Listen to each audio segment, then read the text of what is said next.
Ratnagiri ST विभागात November महिन्यात लाल परी देखील सुसाट असलेली पाहायला मिळते आहे। रत्नागिरी जिल्ह्यात दिवाळीच्या सुट्टीमध्ये या ठिकाणी मोठ्या प्रमाणावरती प्रवासी आणि पर्यटकांनी या ठिकाणी लाल परीला पसंती दिल्याची पाहायला मिळते आहे। लाल परीला नोव्हेंबर महिना पावलेला पाहायला मिळतोय, कारण का जवळपास 60 लाख प्रवाशांनी या ठिकाणी लाल परीमधून नोव्हेंबर महिन्यामध्ये प्रवास केल्याचे चित्र या ठिकाणी पाहायला मिळतंय। दिवाळीच्या सुट्टीत कोकणात येण्यासाठी आणि जाण्यासाठी एसटीलाच या ठिकाणी पसंती मिळालेली पाहायला मिळते आहे। नोव्हेंबरमध्ये बसचा जर उत्पन्नाचा विचार केला तर या ठिकाणी जवळपास रत्नागिरी विभागाला 19,26,45,000चे उत्पन्न या ठिकाणी मिळालेलं पाहायला मिळतं आहे।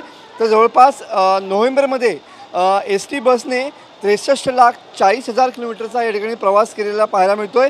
उत्पन्नात चिपळूण आणि त्याखालोखाल रत्नागिरी एस टी विभाग आघाडीवरती असलेला पाहायला मिळतोय।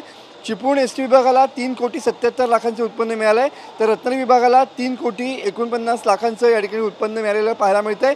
उत्पन्नात राज्यातील विभागात पहिल्या 3मध्ये रत्नागिरीचा एस टी विभाग या ठिकाणी आलेला पाहायला मिळतोय। त्यामुळे नोव्हेंबर महिन्यात एस टी म्हणजेच कोकणाची लाईफलाईन मानली जाणारी लाल परी या ठिकाणी सुसाट धावताना या ठिकाणी पाहायला मिळते आहे, कारण का नोव्हेंबर महिन्यामध्ये या ठिकाणी येणाऱ्या पर्यटकांनी आणि चाकरमान्यांनी देखील एस टीच्या लाल परीलाच देखील या ठिकाणी पसंती दिलेली पाहायला मिळते आहे।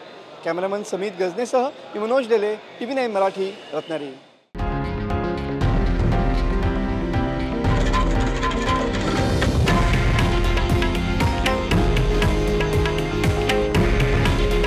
हे आहे देशातील नंबर 1 न्यूज नेटवर्क आणि आपण पाहत आहात TV9 मराठी।